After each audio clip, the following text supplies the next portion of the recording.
Halo Sobat Mitra Darat dimanapun Anda berada, khususnya Sobat Mitra Darat yang berada di Provinsi Gorontalo. Senang sekali berjumpa kembali bersama saya Cindy Arta dalam segmen kedua kita di podcast BPTD Kelas 2 Gorontalo.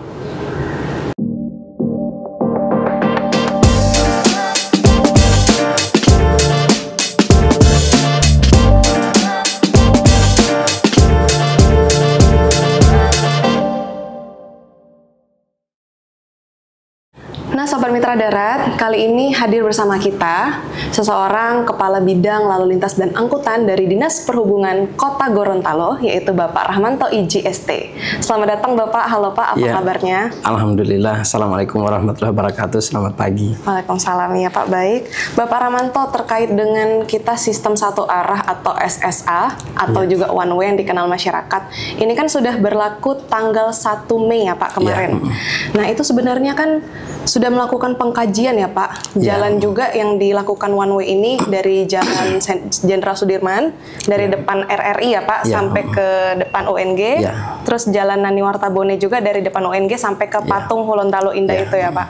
Itu sebenarnya gimana sih Pak awalnya tuh kenapa diberlakukan sistem one way di situ Pak? Oke, terima kasih. Jadi sebelumnya saya ucapkan terima kasih atas undangan kepada kami di BPTD Kelas 2 dan saya ucapkan terima kasih juga kepada Kepala Balai BPTD Kelas 2 Kementerian Perhubungan Bapak Julmardi ATD-MM beserta seluruh jajaran. Jadi terkait dengan kegiatan sistem satu arah yang kita berlakukan di jalan kota, yakni di sebagian Jalan Sudirman dan Jalan Nani Wartabone X Panjaitan ini, sebenarnya sudah pernah kita lakukan kajian ini dan kita terapkan sistem satu arah ini sudah 3 kali. Itu di tahun 2013, memang sudah lama, kemudian beberapa tahun, dan ada sekitar 2 tahun terakhir kemarin kita lakukan kajian dan sudah kita berlakukan. Namun ini belum berhasil, sehingganya di tahun ini, di periode ini dan masuk pada program 100 hari kerja Bapak Wali Kota Gorontalo, Bapak Haji Adan Dambea, SH SOS MA, untuk melakukan perbaikan-perbaikan lalu lintas di kedua jalan ini. Sebenarnya yang kita akan laksanakan ini berskala kota, cuman memang tahapannya kita mulai dari Jalan Sudirman dan Jalan X Panjaitan. Karena juga dari hasil survei kita, untuk Jalan Sudirman sendiri visi rasionya itu sudah mencapai 0,9. Ini artinya perlu diadakan manajemen rekayasa lalu lintas. Kemudian untuk Jalan X Panjaitan juga itu di waktu-waktu puncak mencapai 0,9, sementara di waktu lengang turun hanya sekitar 0,8. Sehingga ini yang mendasar kami dari Dinas Perhubungan Kota Gorontalo menerapkan sistem satu arah yang kita laksanakan sejak tanggal 1 Mei tahun 2025 kemarin. Berarti Pak itu pengkajiannya sudah dari sebelumnya ya Pak? Di tahun ini juga atau tahun sebelumnya Pak? Kajiannya ini sebenarnya sudah beberapa tahun dan memang ada integrasi kajian kita, dan kemarin ini kita lakukan kajian internal dari Dinas Perhubungan. Kita libatkan tenaga-tenaga ahli, termasuk anak-anak lulusan dari Sekolah Tinggi Transportasi Darat yang memang mempunyai kapasitas dalam melakukan pengkajian ini. Jadi di tahun ini kita laksanakan. Berarti setelah dilakukan survei masuk ke rasio 0,9 itu Pak, udah langsung dilakukan, kayaknya harus ada dilakukan rekayasa lalu lintas. Itu dilakukan setiap hari Pak saat itu untuk surveinya? Ya, untuk survei sendiri itu kita bikin timeline memang. Jadi ada beberapa kita lakukan survei, kemudian survei yang dilaksanakan itu sebenarnya yang pertama inventarisasi situasi di lapangan terkait dengan land use, tata guna lahan, kemudian terkait dengan penampang jalan, geometrik jalan, kemudian aksesibilitas parkir yang ada. Sehingga di jalan itu kalau kita lihat banyak hambatan-hambatan samping diakibatkan oleh penuhnya pengusaha-pengusaha yang berjualan di daerah ini. Sementara untuk Jalan Panjaitan sendiri, itu kalau kita lihat kenapa banyak hambatan samping yang ada di jalan, banyak kendaraan yang parkir, diakibatkan ruang parkir oleh para pengusaha-pengusaha ataupun tempat usaha yang ada di situ tidak mencukupi, sehingga parkir-parkir ini meluap sampai ke badan jalan. Karena memang di tahun-tahun sebelumnya itu Anda lalin analisis dampak lalu lintas itu memang tidak terlalu diperhatikan, memang kita sadari, sehingga perhitungan luas parkir, lahan parkir dari tempat-tempat usaha yang ada tidak mencukupi, dan ini mengakibatkan jalan-jalan lebar efektif daripada jalan yang dilalui oleh kendaraan itu semakin sempit. Iya betul Pak. Terus Pak, setelah dilakukan implementasi ini dari tanggal 1 kemarin, sebelumnya ada nggak sih Pak yang dilakukan di subkota, ataukah dilakukan sosialisasi dulu atau ke public media atau sebagainya? Apa yang dilakukan Pak? Jadi sebelum ini memang tahapannya kemarin kita sudah rapat juga dengan beberapa instansi terkait, termasuk dari Satlantas Polres Gorontalo, dari BPTD juga Pak Arham kami undang, kemudian dari Dinas Perhubungan Provinsi Gorontalo termasuk Pak Kadisubnya Pak Jamal Ngandro beserta para kepala bidang dan kepala seksi dari PU Provinsi, PU Kota, dari Satpol Provinsi, Satpol Kota. Ini telah kita undang dan kita sudah bahas. Kemudian sebelum itu kita sudah lakukan sosialisasi. Jadi sosialisasi itu lewat kita bagikan lewat media-media sosial, kita bagikan di WA, kemudian di beberapa berita online, itu yang kita lakukan kemarin, sehingga sebelum kita laksanakan rata-rata lebih dari 50% masyarakat itu sudah tahu bahwa di lokasi itu akan dilakukan uji coba sistem satu arah. Baik Pak, terus berarti kalau misalnya sudah terjadi diinformasikan kepada masyarakat sebelumnya, seharusnya memang masyarakat sudah membiasakan ya Pak, harus sudah bisa mengikuti ya Pak aturan terbaru. Terus yang Bapak lihat sekarang setelah 9 hari memasuki dari tanggal 1 ini Pak, bagaimana menurut Bapak? Jadi setelah 9 hari ini memang di awal-awal, ini saya ceritakan dari tahap awal. Di hari pertama kedua itu memang ada beberapa pengendara kendaraan itu yang ada yang memaksa masuk. Masih ngotot ya Pak? Jadi kalau saya coba lihat yang memaksa masuk, kemudian yang tidak tahu memang masih ada. Namun di akhir-akhir mulai memasuki hari ke-6, ke-7 sampai sekarang, rata-rata yang melakukan pelanggaran itu yang tidak tahu. Oh iya. Sehingganya ini jadi evaluasi kami juga di lapangan, terus kita akan sosialisasi minimal 30 hari atau perlu 3 bulan kita di lapangan. Berarti personil lengkap ya Pak? Personil di lapangan lengkap, kita ada 3 payung di lapangan, dibantu dari Satlantas Polres Gorontalo Kota, kemudian dari Satpol Kota Gorontalo, dan termasuk kami dari Wahana. Oh iya. Nah kalau misalnya sudah diterapkan one way, berarti ada jalan alternatif yang dipilih oleh pengguna jalan Pak. Nah salah satunya kita lihat di media Pak, jalan Hos Cokro Aminoto banyak dipilih sebagai alternatif. Tapi kalau dilihat lagi Pak, dari permukaan jalannya sendiri kan masih banyak berlubang, berdebu gitu Pak. Terus juga di jam-jam tertentu lewat berbarengan dengan truk-truk besar. Nah itu kerap kali menjadi macet, jadi berpindah nih Pak, macetnya semula di sini, akhirnya berpindah ke alternatif. Itu gimana Pak? Ya, jadi memang untuk jalan Hos Cokro Aminoto ini memang statusnya merupakan jalan provinsi, dan memang kita tahu bahwa sebagaimana kita tahu bahwa ketika kita melakukan manajemen rekayasa lalu lintas itu seperti anomali air, harus terintegrasi antar keseluruhan jalan, sehingga buangan-buangan ini, kalau saya melihat sebenarnya justru jalan di Kota Gorontalo itu dengan banyaknya simpang akan mempermudah kendaraan-kendaraan itu sebenarnya bisa masuk ke melalui jalan, misalnya simpang SMP 2 atau simpang Gelatik, mereka bisa masuk. Karena memang untuk lintasan kontainer sendiri untuk sekarang ada pengalihan arus. Jadi kontainer itu masuk lewat Cokro Aminoto, tapi keluarnya untuk saat ini kita buang ke arah Raja Yato, sehingga arus balik kontainer yang ke jalan jalan Hos Cokro Aminoto itu tidak lagi melewati tempat itu. Mereka masuk jalan Raja Yato, terus beringin keluar sampai Bundaran Simpang 5 dan ke arah kabupaten. Baik Pak, berarti sudah dilakukan juga ya Pak, tidak hanya bukan itu aja sekedar jalan alternatif, tapi juga dipikirkan juga kan Pak untuk truk besar terutama, karena kan di media juga diliput yang paling disorot itu kan Pak untuk alternatif. Selanjutnya Pak, kita kan tahu Jalan Jenderal Sudirman itu yang sekarang dilakukan one way, itu kan di daerah pedestrian itu banyak sekali pedagang yang jual di situ kan Pak, otomatis menimbulkan parkir.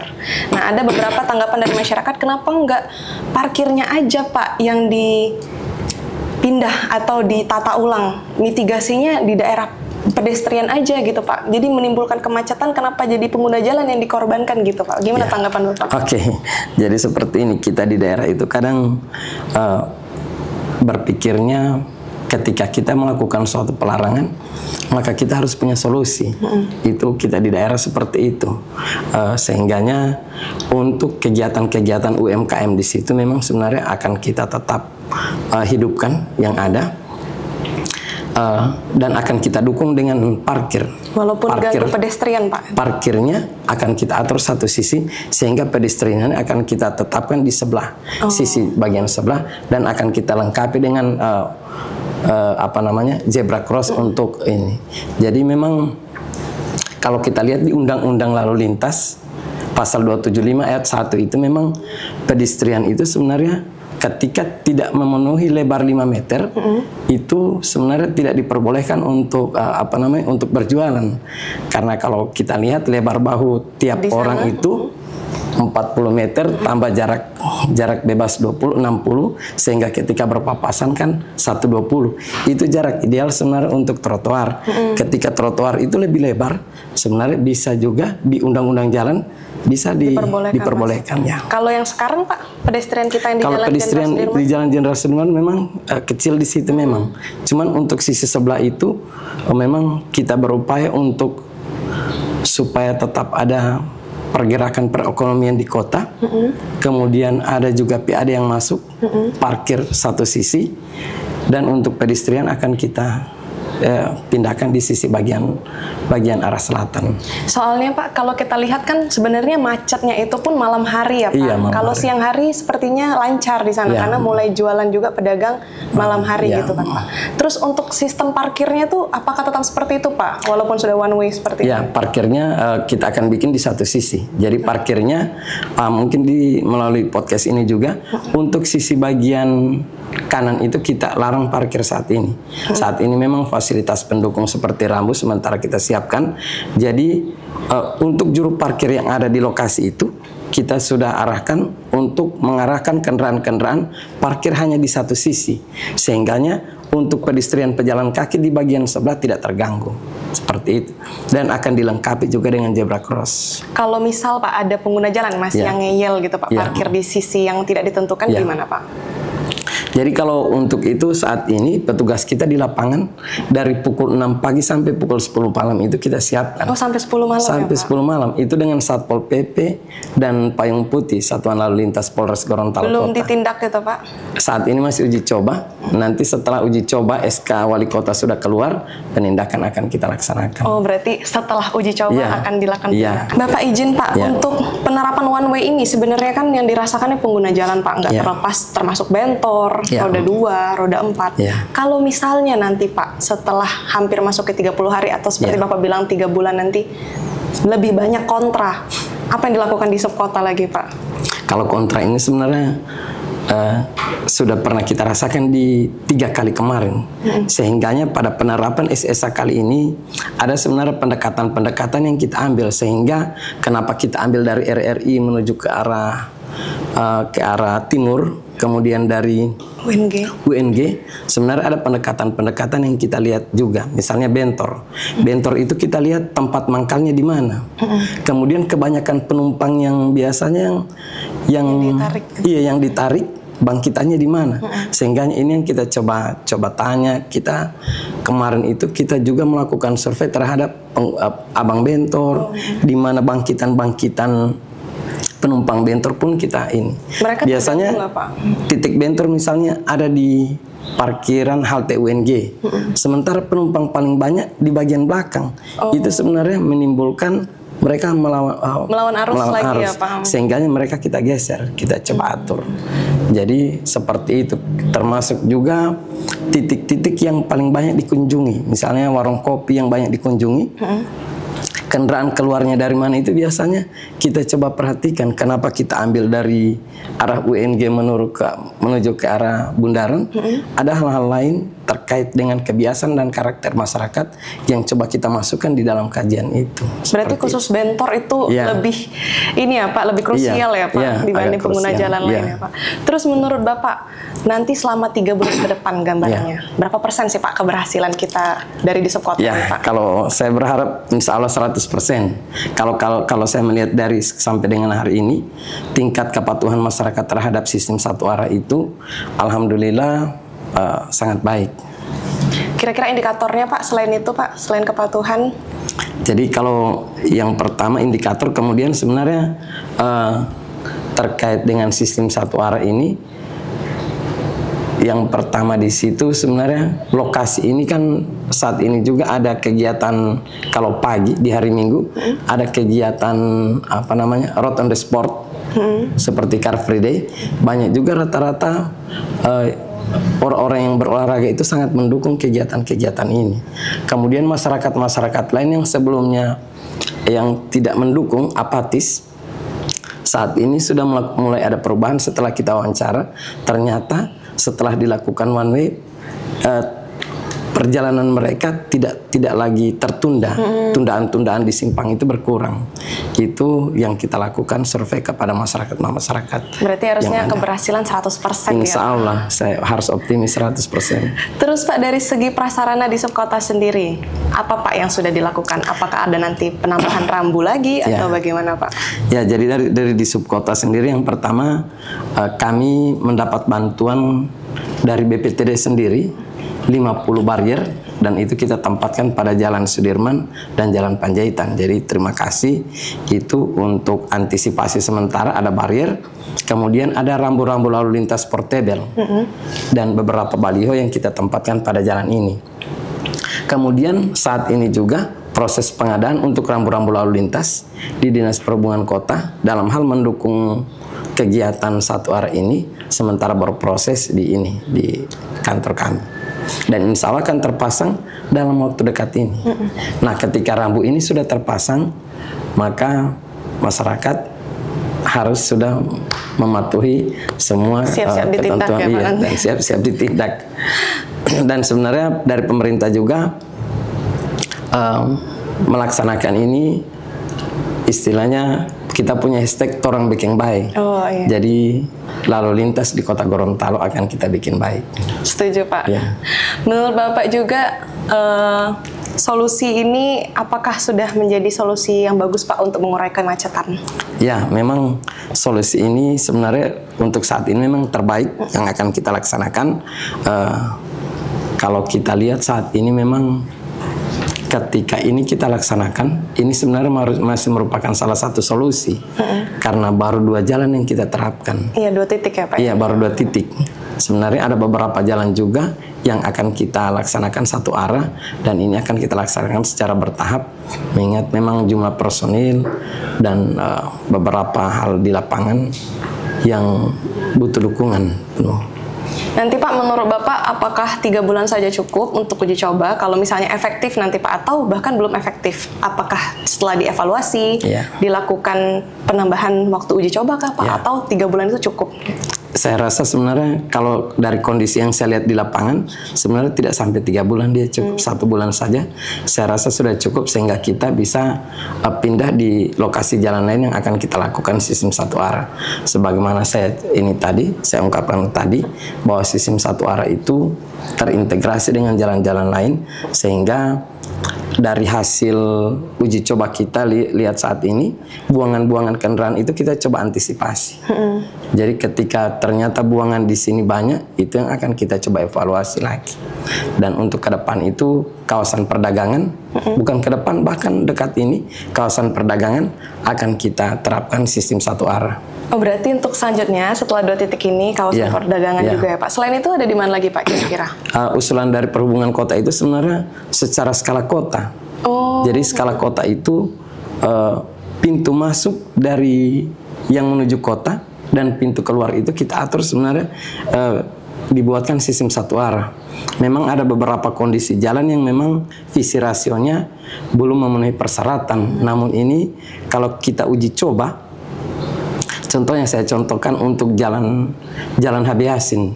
Jalan HB Yasin merupakan status jalan nasional itu di titik simpang Rumah Sakit Bunda, itu LHR-nya di situ bisa mencapai 1 tinggi. Sehingga buangannya itu kalau kita coba buang di Jalan John Aryo Katili, ini kita bisa coba atur untuk pintu masuk kota itu melalui Jalan John Aryo Katili dan keluarnya lewat Jalan Habib Yasin.